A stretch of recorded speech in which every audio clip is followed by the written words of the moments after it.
Et donc, j'ai trouvé un post sur LinkedIn. C'était lié au hockey. Donc, je me suis dit, oh, mais ça, c'est cool. C'était au Centre Bell. Alors là, je me suis dit, waouh, ça serait incroyable. Quand j'ai lu l'offre d'emploi, ça complétait. Ça ressemblait tellement à ma fiche de poste que j'avais dans l'hôtellerie. C'était vraiment assez incroyable.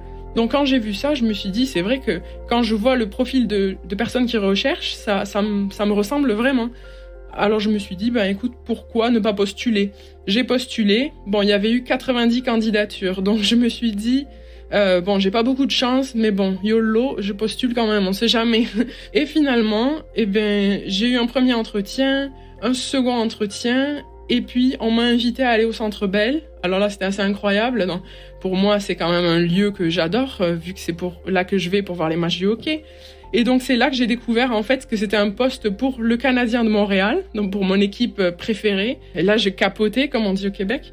Et donc, j'ai été embauchée pour travailler au Canadien de Montréal. Mon premier jour de travail, c'était le 5 octobre 2022, soit, donc 5 ans, jour pour jour, après la première fois que j'ai été voir un match des Canadiens de Montréal. Donc, franchement, là, je me suis dit, incroyable. La boucle est bouclée, c'est incroyable, ouais, c'est le destin.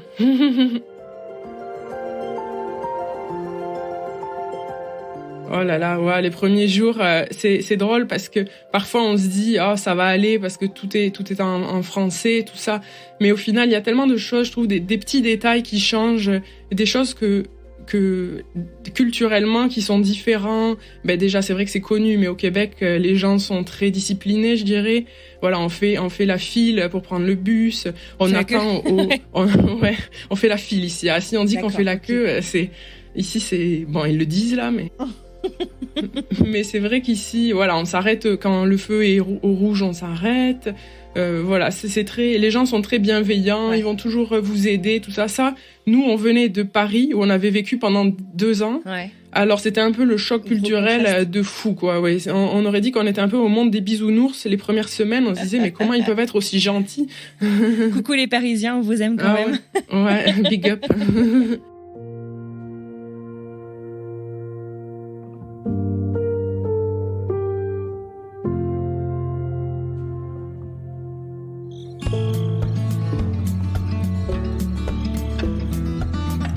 Originaire d'Albi, dans le sud de la France, Pauline Capel a quitté l'Hexagone depuis 2017. Depuis, elle a vécu au Canada, en PVT, au Royaume-Uni, à Sheffield, puis de nouveau, et ce depuis un peu plus d'1 an, à Montréal. Et il se pourrait même que cette fois, ce soit peut-être pour de bon.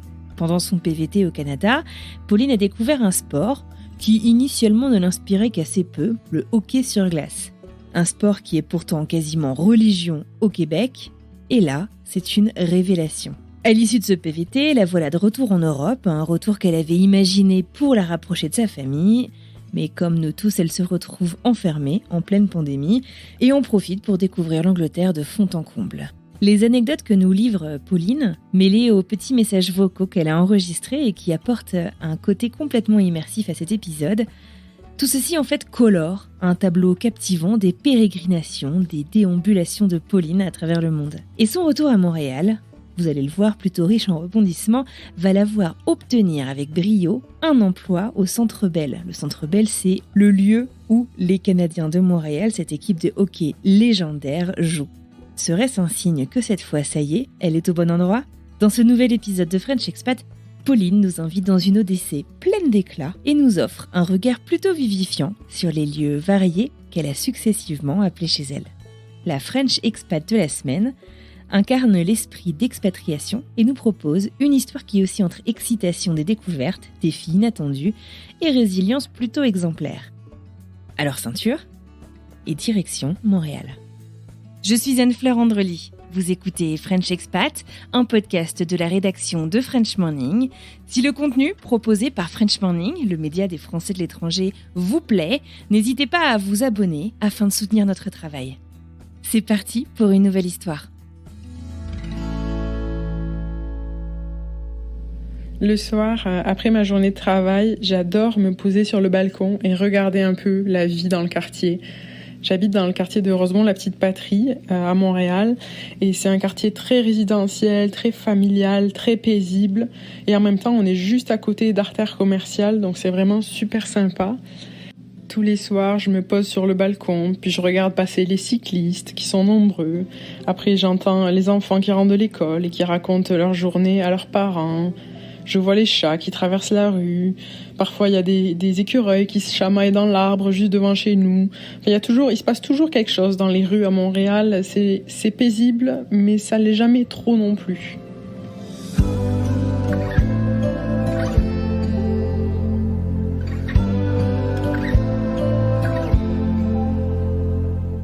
Alors salut à tous, je m'appelle Pauline, je suis originaire d'Albi dans le sud de la France et j'habite à l'étranger depuis 2017. Donc j'ai commencé par 2 ans de PVT à Montréal au Québec et suivi de presque 3 ans au Royaume-Uni dans le nord de l'Angleterre à Sheffield. Et là je suis revenue vivre à Montréal en septembre dernier. Eh ben génial. Et ces aventures, tu les vis toute seule ou t'es accompagnée ? Non, je les vis accompagnée de mon compagnon Jordan. Donc ça fait depuis 2014 qu'on est ensemble. Alors il est dès le début aussi oui, il est français. Puis dès le début qu'on s'est rencontrés, j'y ai dit est-ce que plus tard tu veux partir vivre à l'étranger ? Ah oui. Il m'a dit oui. Donc j'ai dit ok, c'est bon, on peut rester ensemble. Ah, c'était le critère. Ah oui, critère top. Donc t'as grandi en te disant que tu vivrais à l'étranger. Comment est-ce que tu identifies ? Est-ce que tu identifies justement l'origine de cette envie, de ce désir de vivre ailleurs qu'en France ? Eh ben non, pas vraiment honnêtement, parce qu'avec mes parents, j'ai eu la chance de beaucoup voyager en France, mais j'ai jamais spécialement voyagé à l'étranger, quoi. J'ai pris l'avion la première fois à 17 ans, alors vraiment, j'ai commencé à voyager à l'étranger quand j'avais 15-16 ans. Et je sais pas, mais ça m'a toujours attirée, je pense. Dès l'enfance, j'étais souvent attirée par les gens étrangers. S'il y avait des gens qui parlaient anglais ou autre, j'allais toujours aller vers eux. J'étais toujours attirée par les gens étrangers et les cultures différentes. Et est-ce qu'il y avait une destination qui te faisait rêver particulièrement à cette époque-là ou... Non, à l'époque, non, pas du tout. Mais après, c'est vrai que j'ai de la famille au Québec et c'est vrai que à chaque fois qu'ils venaient nous rendre visite, c'est vrai que le Québec et le Canada en général, ça m'intriguait quand même pas mal. Les fameux cousins québécois. Ouais, c'est ça, on en a tous. Hein. Trop chouette. Donc du coup, tu pars en 2017 pour un PVT au Canada. Comment est-ce que tu choisis cette destination ? Avant de faire notre choix définitif, on avait été en voyage au Canada. On a juste fait 10 jours, 5 jours à Montréal, 5 jours à Toronto, parce que c'était quand même les 2 villes sur lesquelles on hésitait. Et finalement, Montréal, ça nous a beaucoup plu. Bon, le côté francophone, on s'est dit que pour une première expatriation, ça serait peut-être plus facile. Donc voilà, et puis c'est vrai qu'on adore Montréal et même aujourd'hui, on aime toujours autant Montréal. Tu saurais me dire qu'est-ce qui t'a charmé à Montréal ? Montréal, je sais pas comment le dire. Je pense qu'il faut y aller une fois dans sa vie pour comprendre. Mais je trouve qu'il y a une vibe vraiment spéciale à Montréal. C'est une ambiance particulière que je trouve nulle part ailleurs, en fait. Et puis c'est une ville, je sais pas, il fait bon vivre. On a une bonne qualité de vie. Il y a toujours des événements. Il y a toujours des animations. C'est une ville, je sais pas, joviale. Enfin, ouais, moi j'aime beaucoup. Une ville qui te fait du bien. Oui, voilà. Trop bien. Alors donc du coup, 2017, vous faites vos valises avec Jordan, vous voilà arrivé à Montréal dans le cadre d'un PVT. Est-ce que tu veux réexpliquer ? On a déjà parlé à quelques reprises du PVT dans le podcast, mais il y a beaucoup d'épisodes, donc je ne sais pas si tout le monde les a écoutés. Tu veux expliquer un peu en quoi ça consiste ? Oui, bien sûr. Dans le PVT, c'est un permis vacances-travail. Donc c'est un accord, c'est des visas. En fait, c'est un visa qui permet aux Français de venir vivre au Canada pendant 2 ans et d'y travailler également. Donc c'est ça l'avantage. Il faut avoir moins de 30 ans, non ? Il n'y a pas un truc comme ça ? Oui, c'est ça. Donc il faut avoir moins de 35 ans pour pouvoir appliquer. Et contrairement à d'autres PVT où en général il n'y a pas de quota, le Canada, il a un quota par contre. Donc c'est pas garanti, si on postule au PVT Canada, c'est pas garanti de l'obtenir. Et nous, on a eu la chance dès la première année qu'on a postulé de l'obtenir tous les deux.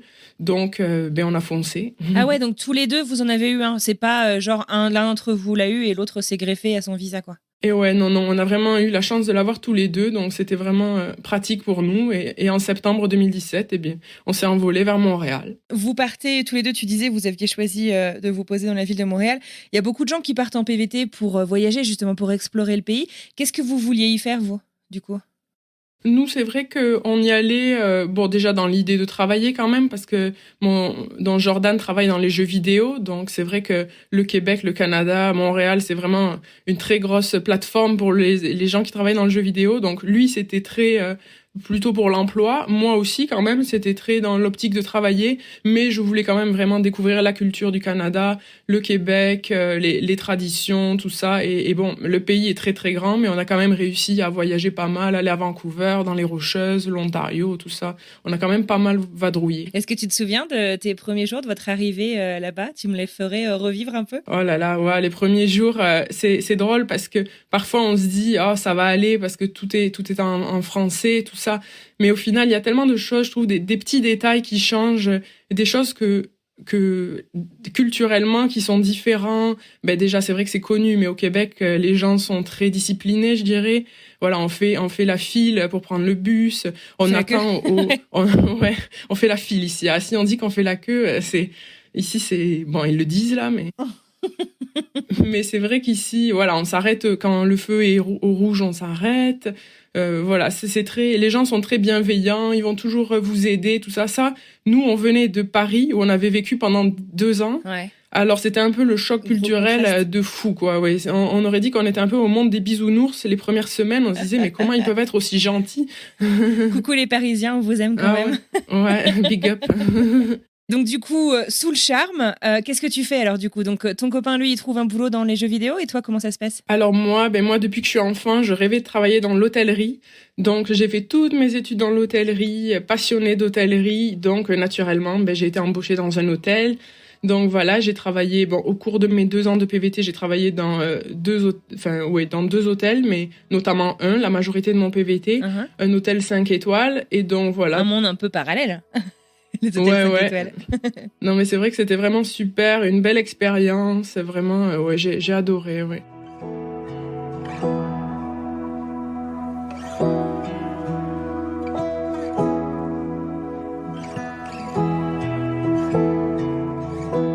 Donc on reste les 2 ans vraiment à Montréal, tout en vadrouillant, comme je te disais, par-ci par-là au Québec et tout ça. Et donc on est resté 2 ans, on a découvert plein de choses, plein de beaux paysages. Je me suis découvert une passion pour le hockey. Et tu l'as découverte au Canada? Oui, c'est ça. La 3e semaine qu'on était à Montréal, j'ai dit quand même, la saison de hockey vient de commencer, faudrait quand même aller voir un match. Parce que moi j'ai jamais été intéressée par le sport. Là, je ne regarde pas le sport, je ne pratique pas de sport malheureusement. Moi je suis un peu le foot, tout ça, ça m'intéresse pas. Ouais. Donc je me suis dit on va aller voir un match de hockey, manière de ticker la case. J'ai été voir un match de hockey une fois dans ma vie. Et j'y suis allée le 5 octobre 2017, premier match. Ah oui, d'accord, tu te souviens du jour et tout, quoi. Ouais, vraiment. Et puis j'ai été voir un match et là, coup de cœur pour ce sport. Vraiment, j'en revenais pas, quoi. J'ai adoré, j'ai eu un gros coup de cœur.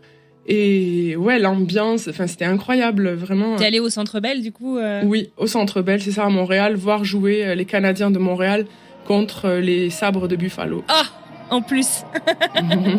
Ouais, ton équipe préférée. Le moment où les Canadiens de Montréal entrent sur la glace, c'est vraiment le moment que je préfère pendant le match. C'est un moment plein d'émotions, avec la musique, les lumières. À chaque fois, j'ai les frissons tellement c'est un moment qui m'émeut, quoi.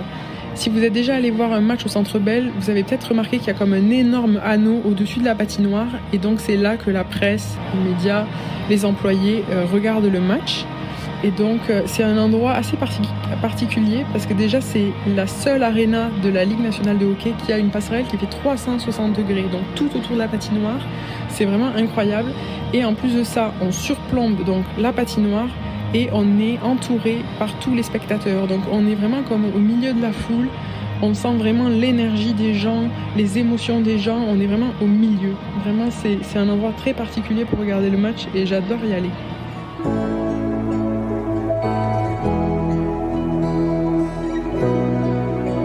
Alors donc pour ceux qui connaissent pas forcément le hockey sur glace, parce que le hockey sur glace, il y a une ligue quand même en France, mais c'est clairement pas un sport aussi répandu de toute manière en Europe de manière générale.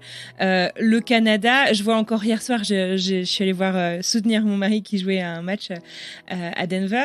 Les joueurs en fait se parlent entre eux en disant moi j'ai été formé au Canada. Enfin genre c'est un peu le Graal, c'est le lieu où t'apprends vraiment à jouer au hockey. Est-ce que tu veux nous raconter un petit peu, je sais pas justement l'aspect culturel autour du hockey, la passion et puis Montréal très particulièrement est vraiment un peu Je sais pas si on peut parler de mec du hockey, mais presque. Non, mais oui, c'est vrai. C'est vrai que donc le hockey au Canada, c'est très important. Donc la Ligue nationale de hockey, la LNH. Donc il y a 32 équipes dans la LNH. Il y en a majoritairement, elles sont aux États-Unis, mais c'est vrai qu'il y en a beaucoup au Canada. Et Montréal, particulièrement, l'équipe des Canadiens de Montréal, c'est l'équipe la plus titrée de l'histoire de la LNH. Donc il y a 24 Coupes Stanley. C'est vraiment un palmarès incroyable, des joueurs au temple de la renommée du hockey à Toronto. C'est vraiment une équipe légendaire. Donc c'est vrai que partout au Canada où on peut aller, on croise toujours des gens fans des Canadiens de Montréal. Ouais. Ça, c'est assez incroyable. Et même aux États-Unis, c'est vraiment une équipe mythique. Et puis, tu as les statues devant le Centre Bell. Oui, les statues les joueurs, vraiment... Là, c'est les joueurs légendaires de l'équipe. Ils sont tellement légendaires qu'on a retiré leur chandail. Oui, c'est ça. Donc, leurs numéros de maillot ont été... retirés, c'est ça, personne ne peut... C'est comme si... Je sais pas si d'ailleurs c'est le cas, mais j'allais prendre l'analogie, c'est comme si le numéro 10 de Zidane, personne d'autre ne pouvait le porter, en fait, finalement, en équipe de France. C'est un peu le même principe. Ouais, exactement, c'est ça. Et alors, qu'est-ce que tu as ressenti au cours de ce premier match ? Ah, mais je sais pas, je m'attendais à... Je pense que j'avais tellement pas d'attente que j'y allais comme ça comme je te disais, pour dire que j'ai coché une case. Ouais, c'est ça. Et au final, je sais pas, j'étais surprise, l'animation, même pendant les intermissions, c'est toujours des animations, puis le sport en lui-même, oui, ça va vite et puis c'est assez violent. C'est impressionnant de les voir frapper contre les vitres et la rapidité. Moi, je sais patiner, mais je patine pas très très bien. Alors, je me dire qu'ils patinent. En plus de ça, avec le bâton, il faut tirer, marquer des buts. C'était vraiment impressionnant. Qu'est-ce que tu te dis alors ? Parce qu'on va reparler de hockey dans quelques minutes. Comment est-ce que tu sais en fait finalement que ce premier match, c'est l'initiation d'une vraie passion ? Tu vois, comment ça se passe ? Je dirais qu'après ça, j'avais vraiment envie d'en revoir. Donc au cours de mon PVT, je suis allée voir en tout. J'ai calculé l'autre jour, j'ai été voir 7 fois un match pendant les 2 ans. Ah, c'est vrai que c'est quand même assez cher d'aller voir un match de hockey. Donc c'est sûr, si je pouvais, j'y serais allée plus souvent. Mais voilà, j'ai essayé d'y aller environ 3-4 fois par saison. Et vraiment, ça m'a beaucoup plu. Puis d'ailleurs, j'étais très triste en quittant le Canada. Je me disais, mince, j'aurais plus les matchs de hockey, quoi. J'étais un peu déçue, j'étais un peu triste. Et finalement, au Royaume-Uni, il y a une ligue de hockey très importante. D'accord. Et la ville où j'habitais, Sheffield, c'est la meilleure équipe du Royaume-Uni. Donc finalement, j'allais toujours voir les matchs de hockey. Et puis, il faut savoir, 70% de l'équipe était canadienne, donc c'était vraiment sympa. Donc au final, le hockey m'a jamais trop quitté depuis 2017. D'accord. Donc du coup, arrive la fin de ton PVT, de votre PVT. On est quoi du coup On est septembre 2019. Ouais, c'est ça. Comment est-ce que vous envisagez la suite ? Est-ce que vous envisagez de rentrer en France ? Comment ça se passe pour vous ? Non, c'est vrai que rentrer en France, on n'en avait pas envie, mais on voulait rentrer en Europe pour voyager. On s'est dit, c'est vrai qu'au Canada, les distances sont longues, les vols sont chers. Donc, moi, j'avais vraiment besoin de voyager beaucoup plus facilement. Donc, on a décidé de retourner en Europe. Et puis, on s'est dit, prochaine étape de l'expatriation, pourquoi ne pas rajouter le facteur langue en allant au Royaume-Uni ? Comme ça, en plus que ça soit une culture différente, en plus, on aurait vraiment la barrière de la langue, même si on était déjà bilingue anglais, là, il n'y a pas de problème. Et du coup, c'est comme ça qu'on a choisi d'aller au Royaume-Uni, à Sheffield, dans le nord de l'Angleterre, pour ne pas être avec tous les Français de Londres. Ah oui, c'était important pour vous. Oui, vraiment. Vous quittiez un coin très francophone, vous vouliez vraiment... Ah oui, c'est ça. Je pense que, vu qu'on était à Montréal, on s'est dit, là, c'est bon, les Français, on en a assez eu, là. Donc, on va faire une pause et on va aller quelque part où personne ne va au Royaume-Uni. Ouais. C'est vrai qu'on parle souvent de Londres comme étant la 5e ou 6e ville la plus francophone, la 5e ou 6e ville française la plus grande c'est vrai. Du monde. Montréal doit pas être loin derrière, j'imagine. Oui. Non, ça, c'est sûr, oui.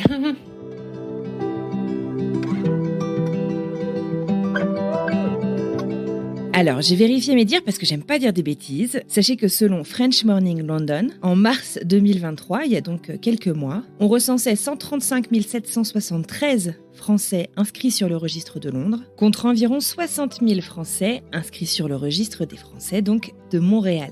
Donc il y a encore quand même une sacrée différence. Cependant, on peut quand même noter que la population française du Canada a plus que doublé en une vingtaine d'années, puisque en 2001, on comptait à peu près 45 000 Français au Canada au global et qu'en 2022, ce chiffre était passé à 108 000. En tout cas, la comparaison s'arrête là, parce que pour Jordan et Pauline, Londres ne fait clairement pas partie des options.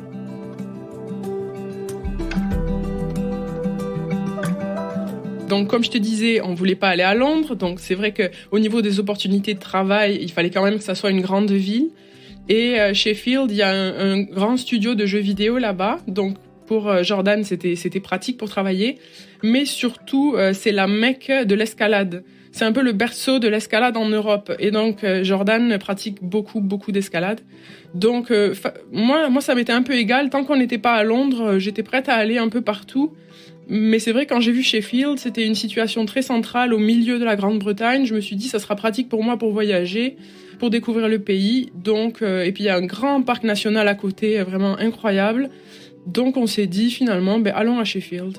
On est arrivé à Sheffield en octobre 2019, donc très content, nouvelle aventure. Jordan commence son emploi. Moi, après quelques mésaventures, je finis quand même à trouver un emploi stable et permanent dans l'hôtellerie, toujours.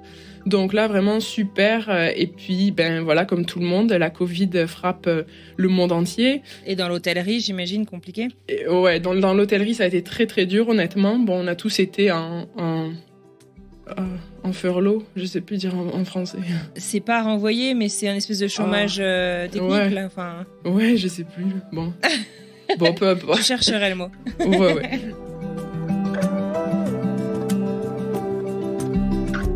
Bien entendu, j'ai vérifié. Donc, être placé en furlough, c'est une suspension finalement du travail ou une décharge des employés du fait de soit une situation économique compliquée ou d'un manque de travail. Généralement, être en furlough, c'est quelque chose de temporaire. Donc on imagine bien que ça se prête complètement à l'exemple de Pauline ici, puisque pendant le Covid dans les hôtels, on ne voyage pas, donc a priori on n'utilise plus trop les hôtels, et donc il y a aussi la condition économique, puisque l'argent ne rentre pas.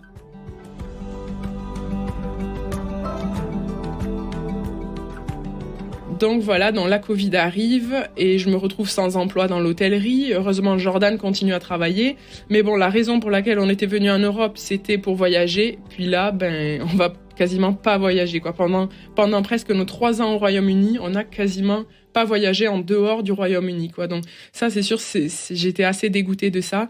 Mais malheureusement, c'est comme ça. Et d'un côté, je pense que j'aurais jamais autant découvert le Royaume-Uni s'il y avait pas eu la Covid. Donc, d'un côté, je suis très contente parce que j'ai vraiment pu découvrir ce pays. Et donc, après, j'ai réussi à obtenir un poste à responsabilité.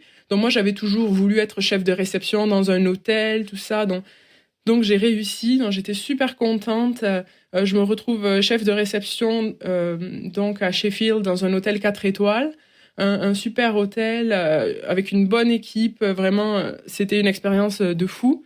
Mais voilà, première responsabilité, je me suis mise la pression, je voulais tout faire bien vu que c'était la première fois que j'avais un poste à responsabilité. Et puis il y a aussi le fait de se dire, bon, je suis française avec que des Britanniques, alors je pense que je voulais prouver que j'étais aussi bonne qu'eux. Enfin voilà, donc voilà, je me suis mis la pression et au final, je pense que je me suis fatiguée complètement, je me suis brûlée, comme on dit au Québec.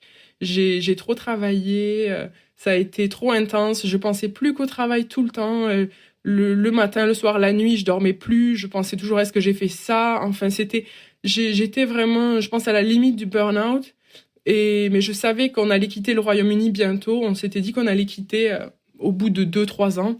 Donc, je me suis dit, bon, tiens le coup, mais voilà, c'était vraiment, à la fin, là, c'était très, très dur, honnêtement. J'arrivais plus, je me suis tellement fatiguée à faire le maximum que, voilà. Ouais.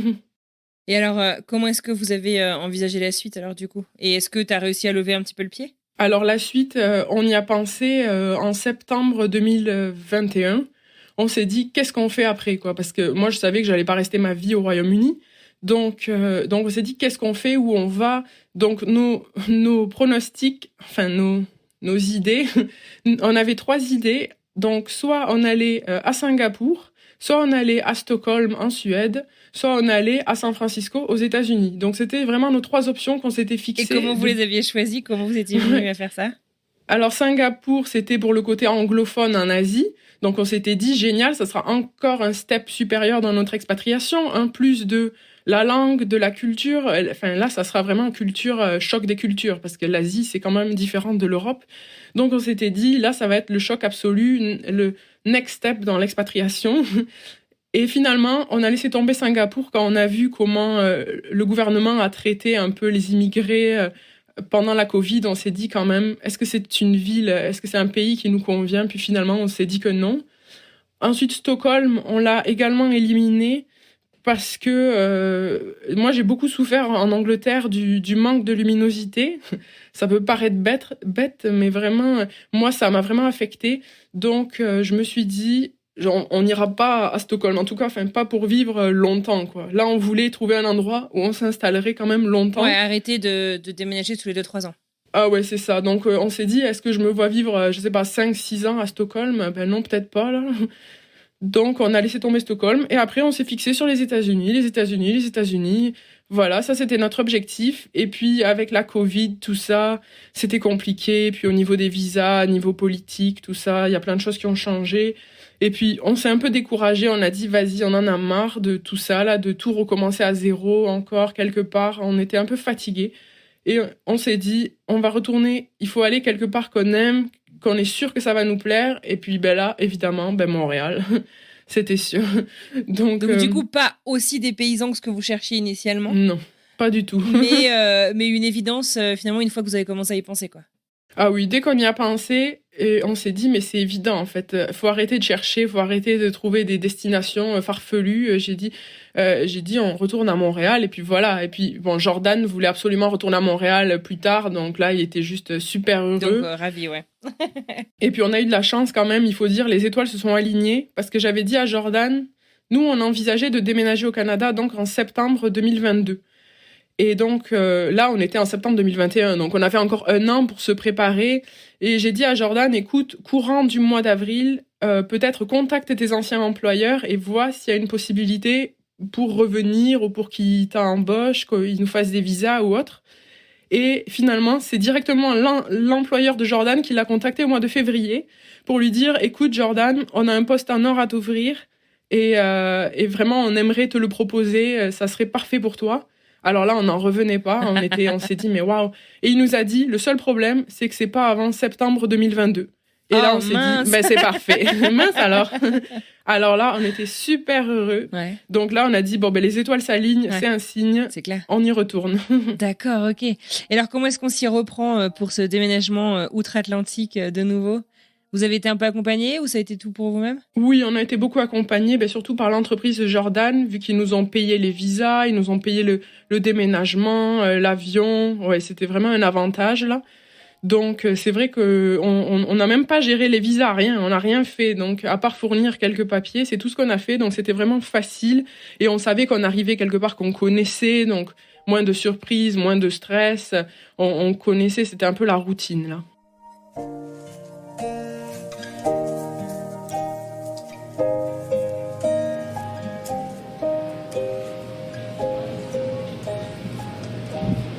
Tous les samedis matins, ma petite habitude, c'est d'aller faire un tour au marché Jean Talon pour faire mes courses. Marché Jean Talon, c'est vraiment l'endroit que je préfère à Montréal.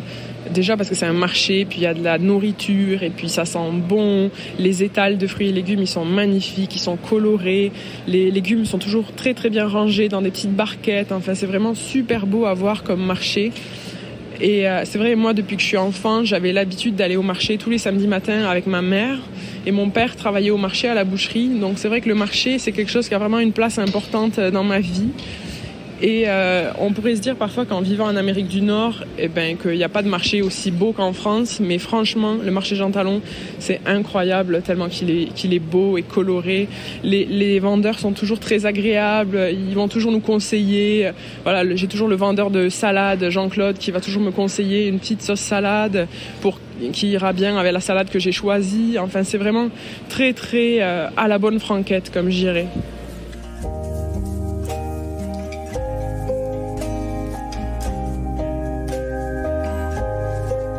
Et alors toi qui avais adoré aussi donc ta première expérience au Canada, Vous l'aviez quitté aussi pour pouvoir encore plus voyager. Tu t'y retournes avec quoi du coup comme envie, comme objectif même? J'y retourne avec plusieurs objectifs. Alors déjà, je veux plus de vacances, parce que c'est vrai qu'au Canada, en Amérique du Nord, c'est 2 semaines de congés payés par an.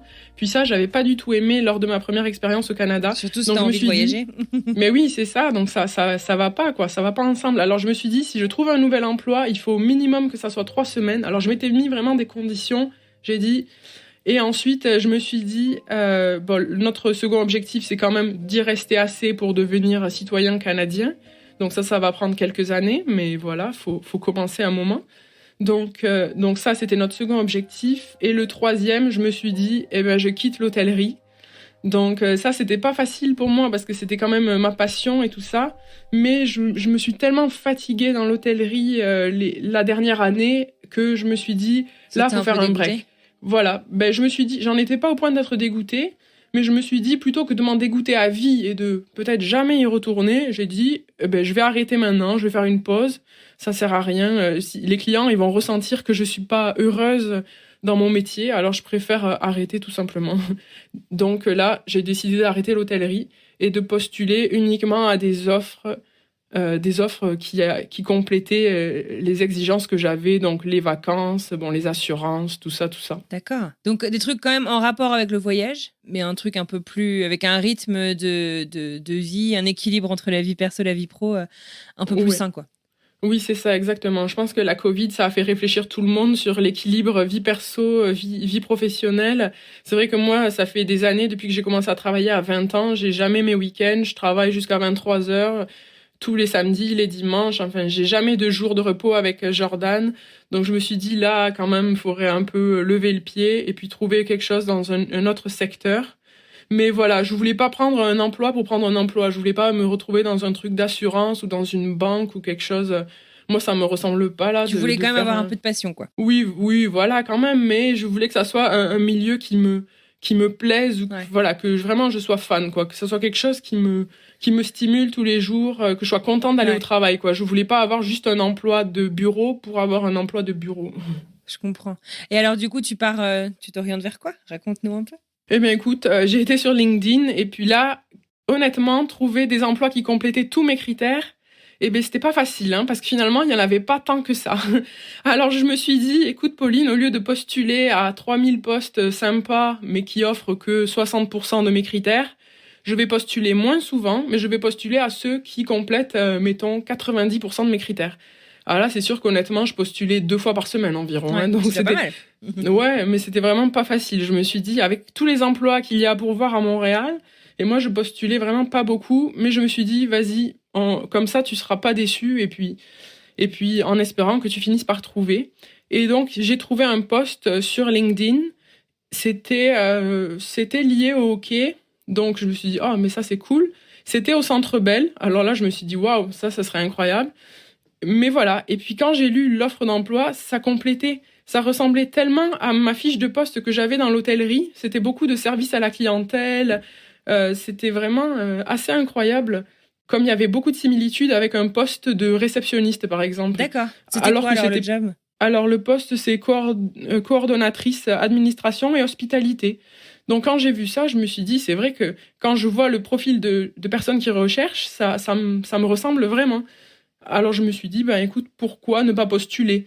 J'ai postulé. Bon, il y avait eu 90 candidatures. Donc, je me suis dit, j'ai pas beaucoup de chance, mais bon, YOLO, je postule quand même. On sait jamais sur un malentendu. Et finalement, j'ai eu un premier entretien, un second entretien, et puis on m'a invité à aller au Centre Bell. Alors là, c'était assez incroyable. Donc, pour moi, c'est quand même un lieu que j'adore, vu que c'est là que je vais pour voir les matchs du hockey. Et donc, c'est là que j'ai découvert, en fait, que c'était un poste pour le Canadien de Montréal, donc pour mon équipe préférée. Ouais. Ah là, c'était incroyable. Là, alignement de planète à nouveau. Ouais, et là, j'ai capoté, comme on dit au Québec. Et donc j'ai été embauchée pour travailler au Canadien de Montréal. Alors là, c'était incroyable. Et donc, pour l'anecdote, mon premier jour de travail, c'était le 5 octobre 2022, soit... si, donc 5 ans, jour pour jour. après la première fois que j'ai été voir un match des Canadiens de Montréal. Donc franchement, là, je me suis dit, Incroyable. la boucle est bouclée, c'est incroyable. Ouais, c'est le destin. Ah, c'est clair, c'est clair, c'est clair. Donc du coup, là, en fait, tu fais le job de tes rêves au Canada. Ouais, ben c'est ça. Ben là, honnêtement, c'est un emploi qui me plaît beaucoup. Ben on est toujours toujours dans le hockey là tout le temps, donc c'est sûr que c'est hockey matin, midi, soir. Je travaille avec quasiment que des Québécois, donc vraiment au niveau immersion dans la culture québécoise et dans le hockey là, je pense que je peux pas faire mieux. Mais ouais, c'est sûr que c'est vraiment incroyable. Et puis là, en ce moment, la saison est terminée, donc c'est sûr c'est un peu plus calme. Mais là, dès que le mois de septembre va revenir, là, ben, ça va repartir. Et alors, quels sont je sais pas, les grands trucs que tu as appris, en fait, justement, sur le monde du travail ou les relations même au travail entre le Québec et, alors pas que la France, mais peut-être l'Angleterre aussi que tu as connu avant? Mais c'est vrai qu'ici, alors déjà, au niveau hiérarchique, c'est vraiment différent. Il y a la hiérarchie, bien sûr, il y a mes supérieurs, tout ça. Mais c'est vrai qu'ici, c'est le tutoiement qui est privilégié tout le temps. Donc, Ouais. tout le monde se tutoie. Donc, que ça soit ton big boss et que ça soit n'importe qui, on se tutoie. Donc ça, les premiers jours, c'est jamais facile de dire qu'on parle à son directeur. Et oui, nous, les Français, on vous voit toujours par défaut. Donc, mais bon, très vite, moi, je m'y suis habituée. Donc ça, c'est vrai que je trouve que c'est vraiment bien parce que d'un côté, ça casse un peu les barrières et puis c'est pas pour autant que je leur manque de respect en les tutoyant, quoi. Donc, il y a toujours un énorme respect entre les collaborateurs, mais il y a le tutoiement, quoi. Donc ça change beaucoup, je trouve. Et il y en a d'autres, des trucs qui t'ont marqué ou... Peut-être, c'est beaucoup moins. Je trouve qu'au Québec, c'est vraiment différent. Il y a moins de pression, par exemple, en France, où si on quitte le bureau à 5h30 au lieu de 6h30, oh là là, tout le monde va nous regarder, eh ben, c'est à cette heure-ci que tu pars, nanana, on va te juger. Tandis qu'ici, voilà, s'il m'arrive exceptionnellement que je dois finir à 16h, voilà, c'est un non-événement, quoi. Je vais dire, je quitte à 16h aujourd'hui parce que j'ai un rendez-vous. Ok, genre, c'est pas grave, on s'en fiche. Ouais, t'as moins la culture du présentéisme. Oui, c'est ça. Et puis les gens font confiance. Au Québec, les gens ça fonctionne toujours sur la confiance. Donc voilà, ils savent très bien que si là t'as pas fait ton heure, eh ben tu la feras plus tard dans la semaine. Et voilà, ils vont pas vérifier, ils vont pas compter tes heures une par une. Il consiste en quoi alors ton job aujourd'hui exactement? Alors mon emploi, donc c'est coordonnatrice administration et hospitalité. Donc je coordonne, je travaille dans l'équipe de commandite. Donc c'est l'équipe de sponsors des Canadiens de Montréal. Donc c'est eux qui font les contrats avec les marques donc c'est eux qui font les contrats entre les marques qui veulent être partenaires des Canadiens de Montréal. Donc c'est vraiment un département super intéressant. Et moi, je m'occupe de coordonner, d'inviter au match nos clients. Je m'occupe de faire signer les chandails par les joueurs, tout ça, récupérer des items autographiés. Donc plus, tu peux rencontrer tes joueurs préférés. Non, quand même, ça c'est genre moi je gère tout le merchandising signé, mais c'est pas moi qui les vois directement pour ça. Mais par contre, oui, on croise des joueurs et oui, je croise des anciens joueurs également. Donc, je coordonne beaucoup d'événements à l'interne aux Canadiens. Donc, ça, c'est vraiment génial pour le coup parce que moi, j'adore organiser des choses, des événements. Alors là, c'est vraiment top. Organiser des belles soirées ou des gros événements liés aux Canadiens de Montréal. Ça, c'est vraiment incroyable. Et puis, ça implique souvent des anciens joueurs. Ça implique toujours du beau monde, on va dire. Donc c'est vrai que ouais, on voit du beau monde quand même. Est-ce qu'il faut être nécessairement passionné de hockey, tu penses, pour faire ton job? Alors non, puisque la personne avant moi qui le faisait, elle n'était pas forcément fan de hockey. Et que voilà, il y a des gens qui sont employés aux Canadiens et qui sont pas forcément méga fans des Canadiens ou méga fans de hockey. Mais bon, je dirais quand même que ça aide parce que du coup, bon, moi, c'est sûr, j'ai un intérêt pour le hockey. Donc c'est sûr que c'est plus simple et puis même pour m'intégrer, quoi. Même si je suis la petite Française qui travaille au Canadien, ils savent que j'aime le hockey, donc ça m'aide à m'intégrer plus facilement.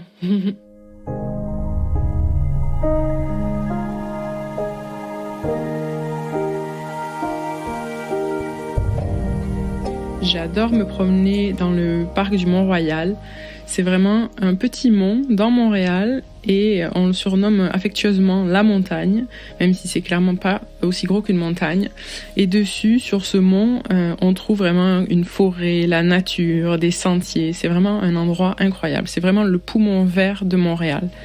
Donc l'été, on y va, on fait des barbecues, on se promène, on fait un petit pique-nique, on profite de la vue depuis le belvédère. L'hiver, moi j'adore y aller le matin très très tôt avant d'aller au travail. Et comme ça, je regarde le soleil se lever et c'est un moment magique. Souvent, il y a la brume et là, d'un coup, il y a le soleil qui se lève derrière les gratte-ciel. C'est vraiment magique comme moment. Je recommande à tout le monde de vivre cette expérience. Le Mont-Royal, vraiment, peu importe la saison, peu importe le jour, c'est en constante évolution. La nature, elle change tellement vite. On peut voir les feuilles se parer de leurs plus belles couleurs à l'automne. Ça encore, c'est un spectacle vraiment à voir au Mont-Royal. L'hiver, tout est blanc, les gens font du ski de fond. Et puis l'été, c'est vraiment la fête, tout est vert. C'est vraiment un endroit que les Montréalais affectionnent particulièrement. En plus, on peut même y voir des animaux. Moi, j'ai déjà croisé des marmottes, des écureuils, des ratons laveurs. Il y a même des renards au Mont-Royal. Donc, c'est vraiment le lieu pour se promener que les Montréalais adorent. Est-ce qu'il y a des conseils ? Est-ce que tu referais tout pareil ? Parce que finalement, là, tu as réussi un peu à trouver le meilleur de tous tes mondes. Tu es rentré dans une ville qui te faisait beaucoup d'œil, tu étais tombée complètement sous le charme du Québec et de Montréal avec ton copain. Tu étais tombée folle amoureuse du hockey aussi et tu as réussi finalement à exercer. Est-ce qu'on peut dire que c'est le job de tes rêves ? Ouais, job de mes rêves, bon, c'est un grand mot parce que j'en suis encore jeune, alors je sais pas encore si c'est le job de mes rêves. Pour l'instant, quoi. Ouais, pour l'instant, en tout cas, c'est clair que là, honnêtement, j'aurais pas pu trouver mieux. Il y a beaucoup d'avantages, ça coche toutes les cases, honnêtement, ça coche toutes les cases. C'est vraiment, non, là, je me sens vraiment chanceuse d'avoir eu ce poste où il y avait autant de gens qui ont appliqué.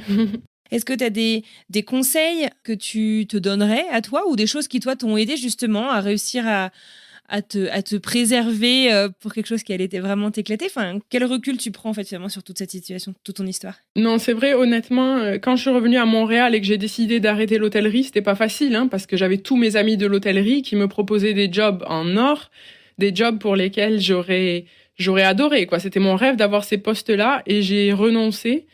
Et du coup, là, je savais que ça allait être compliqué pour moi de trouver un emploi dans un autre milieu, puisque moi, j'avais travaillé toute ma vie que dans l'hôtellerie.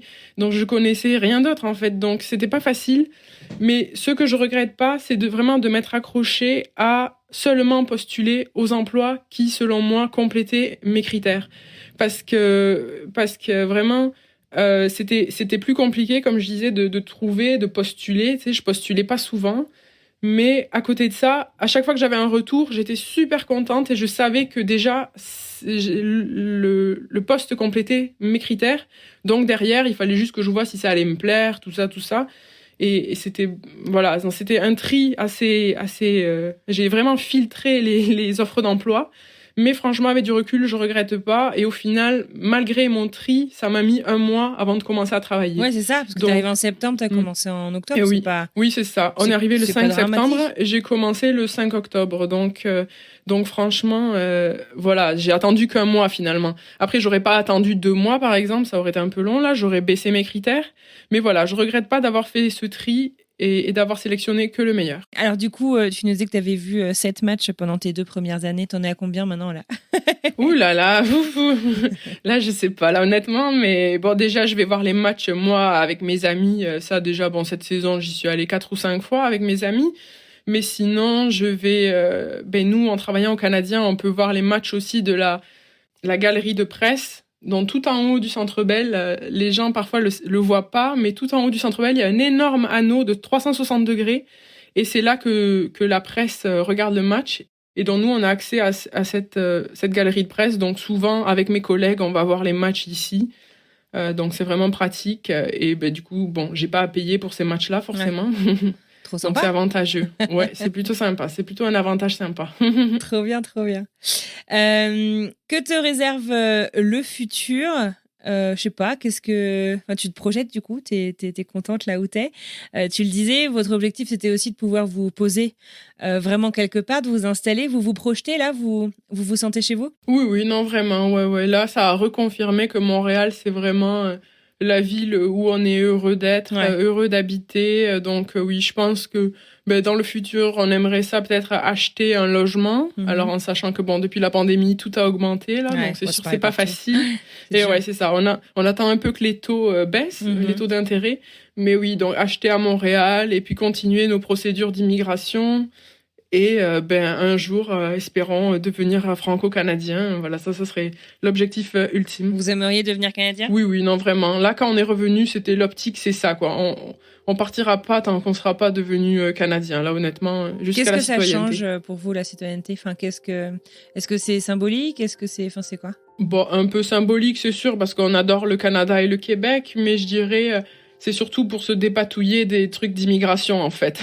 Comme ça, c'est de se dire qu'on n'est plus tenu à la gorge par les systèmes d'immigration, parce que là, c'est sûr que on a un visa de 3 ans, bon, ça va, mais après, voilà, il faut toujours s'assurer d'avoir un statut pour rester au Canada. Donc, je me dis, le jour où on sera canadien, le jour où on aura un passeport canadien, c'est bon, on sera libre d'aller où on veut. On pourra déménager, on pourra aller ailleurs, on pourra faire autre chose. Et puis, on sera toujours les bienvenus sur les territoires canadiens puisqu'on sera franco-canadien.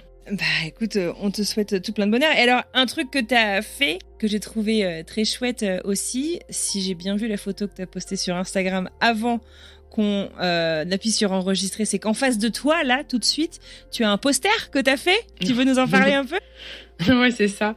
C'est vrai que le PVT, là, comme je le dis souvent, c'est vraiment une expérience qui a changé ma vie. Le PVT au Canada, ça a été vraiment une expérience incroyable.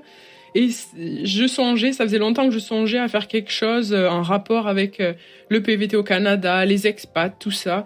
Et donc, j'ai eu l'idée, là, en revenant à Montréal, de créer une affiche illustrée des 50 choses à faire pendant ton PVT au Canada.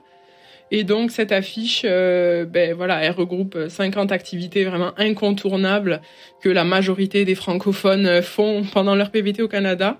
Et voilà, c'est une affiche à tamponner avec un tampon dateur. Donc voilà, là, j'ai beaucoup de PVTistes là récemment, depuis que je l'ai mis en vente le mois dernier. Beaucoup de PVTistes qui l'ont acheté. Puis j'ai vraiment de bons retours. Les gens sont vraiment super contents. Puis ça fait un souvenir vraiment indélébile de l'expérience au Canada, quoi. Donc, Et comment est-ce que tu as choisi ces 50 expériences? Alors, j'ai déjà fait une grosse liste moi-même. Et après ça, j'ai fait un sondage en ligne auprès de ma communauté sur les réseaux sociaux, vu que je suis quand même suivie par beaucoup de francophones au Québec, au Canada. Donc, j'ai fait un sondage et comme ça m'a permis de réaffiner toutes ces 50 activités en sachant que voilà, il y en a quand même, elles sont au Québec, elles sont en Ontario, en Colombie-Britannique, au Canada en général, quoi. Voilà. Donc, j'ai pas couvert toutes les provinces parce que quand même, non, malheureusement, il y a des provinces où les francophones, on va pas visiter forcément là, mais voilà, tous les trucs à faire absolument, je les ai mis, je dirais. Donc, voilà, ça fait un beau résumé. Génial. Écoute, merci beaucoup pour ce chouette moment passé avec toi, Pauline. Est-ce qu'il y a un petit mot, une question que je t'ai pas posée, un truc que tu voudrais rajouter avant que je te laisse profiter de la fin de ton week-end prolongé? Oh non, honnêtement, vraiment, c'était super sympa de passer un moment avec toi, une fleur. En plus, je sais que toi, tu vis aux États-Unis, alors on n'est pas sur le même fuseau horaire, même si on est en Amérique, mais franchement, c'était sympa. Super. Merci beaucoup, Pauline.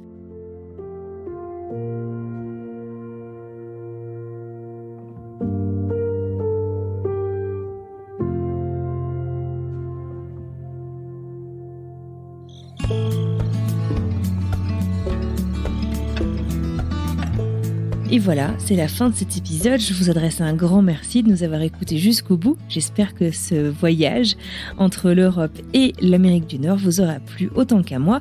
Et j'adresse bien entendu un grand merci à Pauline Capel de s'être prêtée au jeu, des vocaux et de cette interview que j'ai beaucoup aimée. Si cet épisode vous a effectivement plu, n'hésitez pas à en parler autour de vous, sur les réseaux sociaux, dans la vraie vie, que sais-je. Et puis si vous reste encore 30 secondes, direction Spotify ou Apple Podcast pour donner 5 étoiles au podcast et laisser un petit mot, ça compte énormément. Bon, la semaine prochaine, on fait quoi? La semaine prochaine, je vous propose un format un peu inédit, un format que je sais que vous avez beaucoup aimé dans la saison précédente, un format au fil de l'eau. Je vous propose de découvrir un extrait.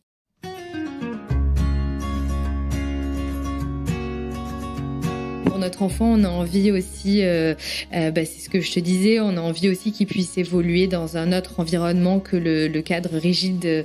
La crèche en France, sur le papier, elle était vachement bien, mais dans la réalité, c'est un cadre qui est quand même assez rigide.